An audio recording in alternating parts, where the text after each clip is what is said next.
Merci beaucoup, Handas. Caroline, à vous la parole. Elle va nous présenter un grand parcours de digitalisation dans les services d'emploi public d'Estonie. Euh, Nous savons maintenant comment procéder.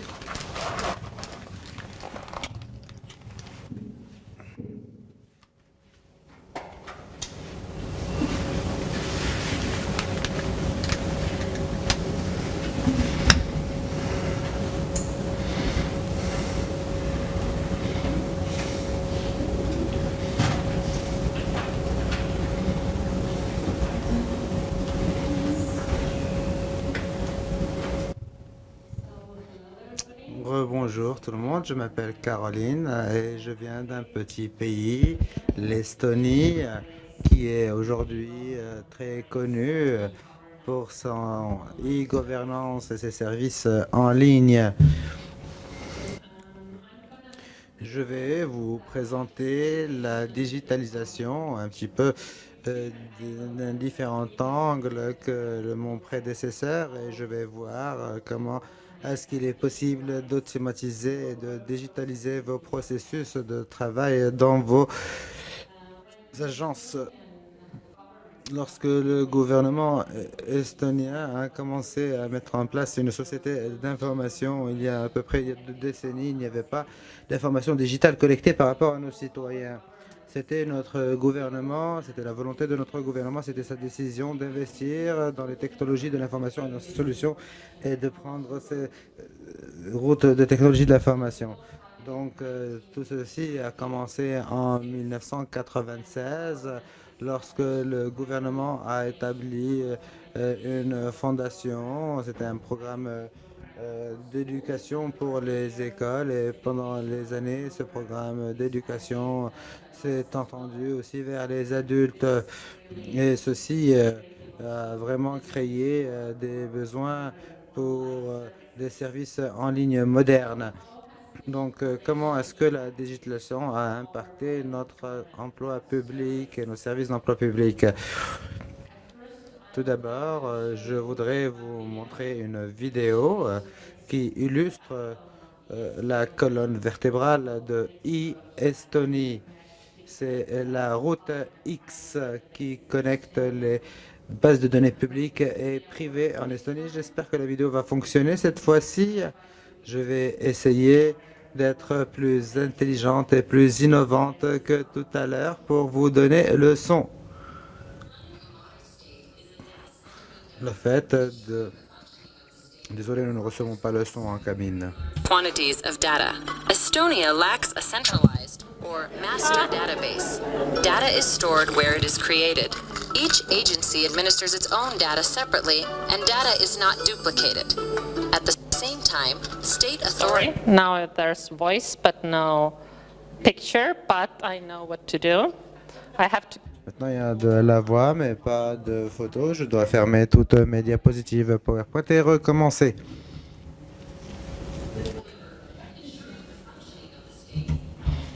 Je ne reçois toujours pas la voix.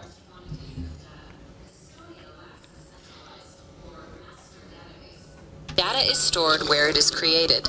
Each agency administers its own data separately, and data is not duplicated. At the same time, state authorities and agencies need data outside their purviews in order to function. For example, the police constantly require information from the population register. Likewise, the Unemployment Insurance Fund depends on information from the Health Information System. How can authorities securely exchange important data? First, the data must be easily accessible by the authorities that are authorized to use it. Second, the integrity of the data must be maintained. No third party should be able to make any changes to the data while it is in transit. Third, the data must remain confidential during its journey. It must be protected from the eyes of unauthorized parties.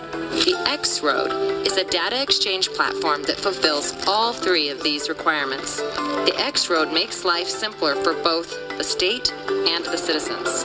For example, when a child is born, information about the birth is sent directly from the hospital to the population register. From there, it is sent automatically to the health insurance fund so that the child will have health insurance and a family physician.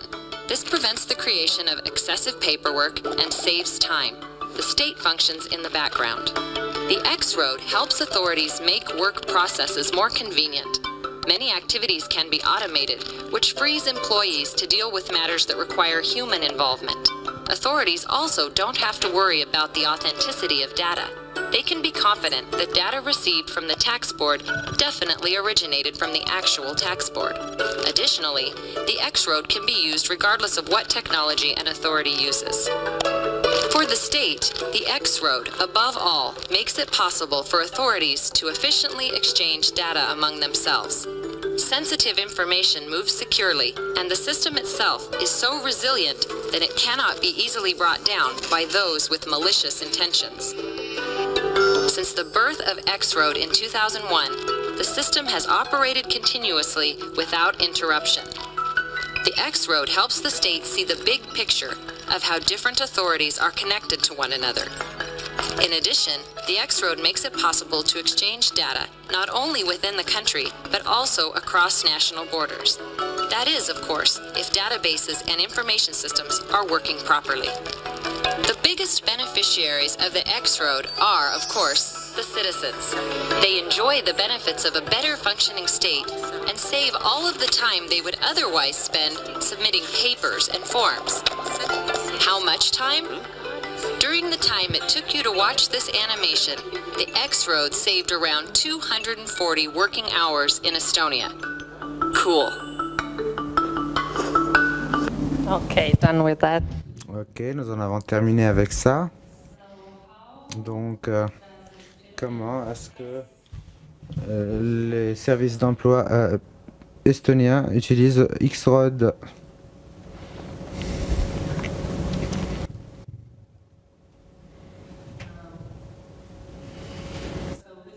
Donc, voici notre échange de données avec différentes institutions publiques.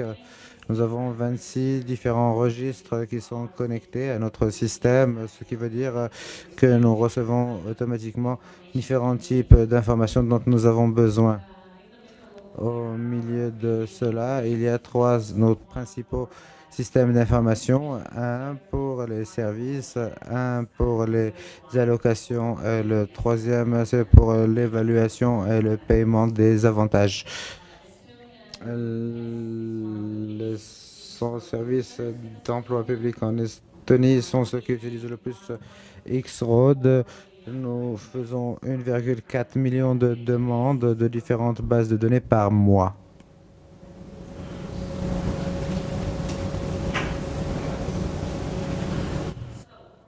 Donc, par exemple, si nous enregistrons en tant que chômeurs, nous avons besoin de seulement un clic et nous retirons toutes les données pour savoir si nous pouvons donner à la personne un statut de chômeur ou pas.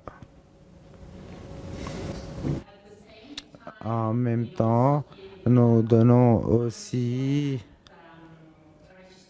des informations à d'autres autorités publiques. Par exemple, tous les chômeurs qui sont enregistrés ont automatiquement une assurance santé. Que nous donnons des informations par rapport à l'enregistrement au chômage, au fonds d'assurance santé à X-Road. Donc, quels ont été les avantages de ce système électronique? Non plus à amener des documents sous format papier parce que ceci est fait automatiquement. Cela nous épargne beaucoup de temps et nous pouvons nous concentrer sur ce qui est le plus important, c'est-à-dire conseiller. Aussi, la qualité des données est assurée par le propriétaire des données.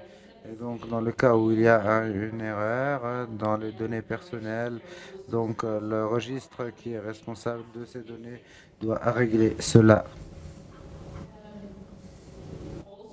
Aussi, cela nous permet de prendre toutes les décisions dans un temps imparti pour que les clients n'aient pas à attendre très longtemps pour avoir leurs allocations, par exemple.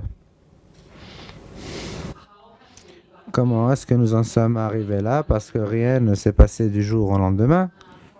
Pour nous, certaines des étapes les plus importantes étaient la mise en place du registre de la population et de la carte d'identité. Notre premier système d'information pour les allocations a été mis en place en 2003 et c'est toujours celui que nous utilisons. En 2009, notre organisation est aussi devenue responsable des mesures, mis à part le paiement des bénéfices des avantages chômage. Ensuite, on nous a donné des informations dépassées, un système d'information dépassé qui ne soutenait pas le travail de nos conseillers, mais qui pouvait se cracher à tout moment.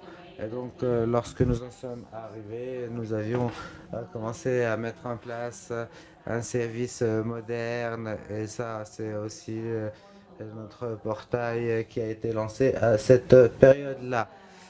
Le développement le plus récent était en 2016 lorsque une réforme a commencé en Estonie et donc tout le système d'évaluer l'employabilité des personnes a changé et nous devions bâtir un nouveau système d'information pour traiter tous ces emplois.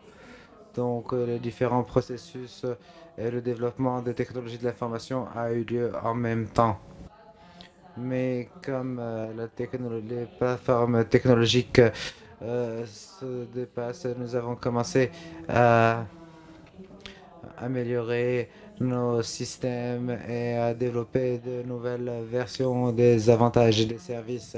Et en Estonie, il n'y a pas de règles d'héritage, c'est-à-dire quelque chose, un système d'information qui a plus de 13 ans ne peut plus être utilisé dans le secteur public.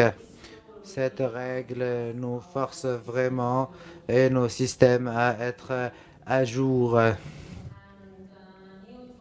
Et un nouveau sujet sur lequel nous travaillons, c'est l'utilisation des big data pour les chercheurs d'emploi, pour le profilage, ce qui va nous donner plus de preuves et d'informations sur comment conseiller nos clients, quels canaux, vers quels canaux les référer et quel type de service fournir.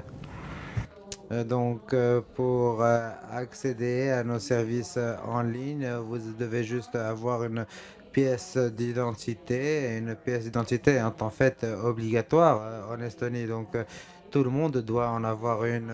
Et avec cette carte d'identité, vous pouvez accéder à toutes les informations et tous les publics services et aussi signer des documents de façon numérique. Vous pouvez aussi utiliser les téléphones mobiles qui ont les mêmes fonctionnalités que la carte d'identité.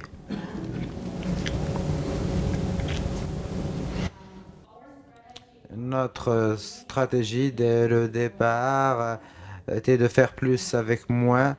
Cela veut dire que nous n'avons pas comme objectif juste d'automatiser ou de digitaliser nos services, mais nous essayons de fournir les meilleurs services possibles, aussi digitalisés que possible. Nous avons créé différents canaux pour la communication avec nos clients. Tous nos services sont conçus en se focalisant sur le business et donc le côté business est aussi responsable du développement de nos services de technologie de l'information et dans ce processus, nous utilisons des méthodologies agiles de développement. Cela veut dire que nous pouvons vraiment très rapidement et avec beaucoup de flexibilité répondre à toute problématique qui pourrait arriver pendant le cours du développement des services des technologies de l'information. Et nous pouvons vraiment au bon moment corriger toute erreur qui se produit. Et en fin de compte, cela nous épargne du temps et de l'argent et nous avons des systèmes technologiques de l'information qui fonctionnent très bien. Un exemple de comment faire plus avec moins. En 2003, lorsque la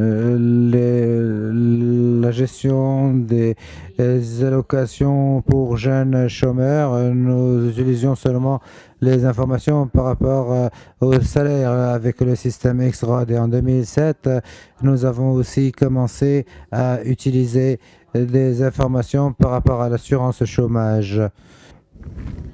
Ensuite, depuis 2014, il est possible de demander ces allocations chômage en ligne et comme le registre du chômage a été créé, nous avons maintenant automatiquement toutes les informations pour savoir pourquoi une personne n'a plus de travail et quand a-t-elle perdu son travail. Et donc pour nous, c'est très facile à prendre des décisions par rapport à l'assurance et à l'allocation chômage.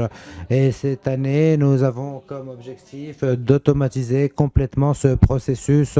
Et donc, aucune personne ne fera cela, à moins qu'il y ait des erreurs dans les données. Donc, une personne va soumettre une application en ligne, le système le corrige et vérifie les données. Ensuite, la décision est envoyée par email à la personne et la personne reçoit automatiquement les allocations. Nous sommes passés de ce qui était manuel à des processus électroniques. Donc, nous pouvons maintenant avoir un très faible nombre de spécialistes travaillant à plein temps pour gérer les allocations chômage et cela nous épargne beaucoup de temps. Notre objectif est de passer moins d'une minute par cas lorsqu'il s'agit de la gestion des allocations chômage.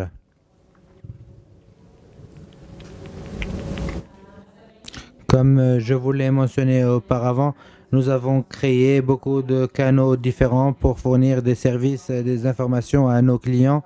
Notre stratégie a été de mettre en ligne tous les services qui ne requièrent pas un contact face à face, mais nous n'avons pas appliqué la stratégie du tout digital parce que nous croyons que les canaux en ligne ne sont qu'une façon additionnelle de communiquer avec nos clients.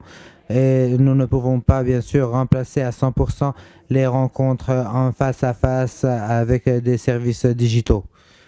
Cependant, malgré de bons outils en ligne, le pourcentage des utilisateurs est très faible. Et aujourd'hui, notre défi est d'augmenter le nombre de chercheurs d'emploi qui utilisent des services en ligne. Et pour cela, nous avons mis en place un objectif, par exemple, 35% des... donc, vous devez mettre en place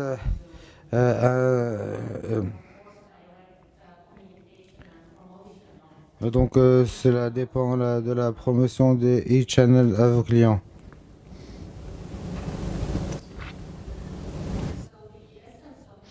Donc l'essence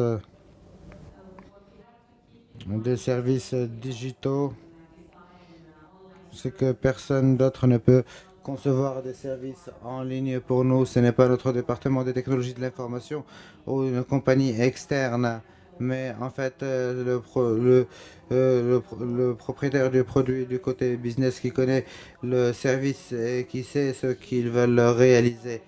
Donc, dans notre équipe de développement, il y a toujours des personnes qui connaissent les technologies de l'information, qui connaissent les services et qui connaissent les lois. Et tous ensemble, nous pouvons avoir un bon système qui fonctionne correctement en fin de compte. Voici juste une liste de différentes étapes dans le processus de développement qui sont très importants en se basant sur notre propre expérience. Donc je voudrais dire que le propriétaire du produit doit vraiment prendre du temps pour faire toutes ces choses à travers, pour répondre aux besoins.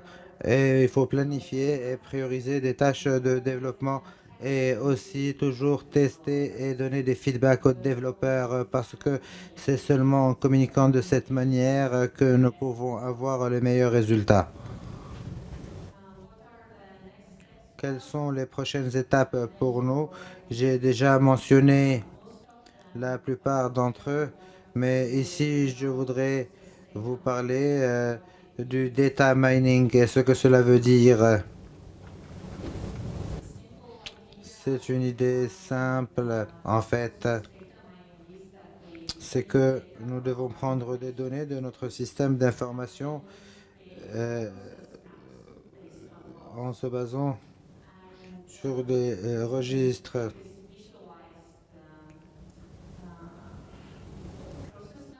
Et c'est là où nous pouvons voir les activités les plus communes, ce qui s'est passé par exemple pendant un enregistrement, processus, combien de temps cela nous a pris et combien d'exceptions est-ce qu'il pourrait y avoir.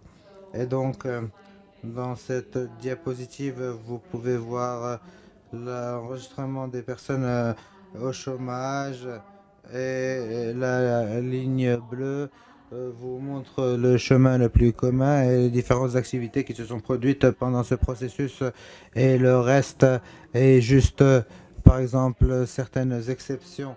Et en visualisant ce type de processus de cette manière, nous pouvons vraiment voir comment est-ce que le processus fonctionne, mais pas seulement est-ce que nous pensons qu'il fonctionne.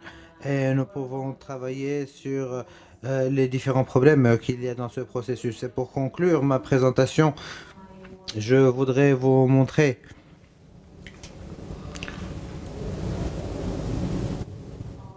comment est-ce que vous pouvez mettre des images qui bougent. Donc ici, vous voyez des points qui sont des cas uniques. Vous voyez que certains cas bougent plus rapidement que d'autres. Et donc, notre analyste, par exemple, doit analyser pourquoi est-ce que c'est le cas, pourquoi il y a des cas qui passent plus rapidement que d'autres. Donc, ceci était juste un petit résumé de ce que nous faisons en ce moment et j'espère que tout était clair et facile à comprendre et je vous remercie pour votre attention.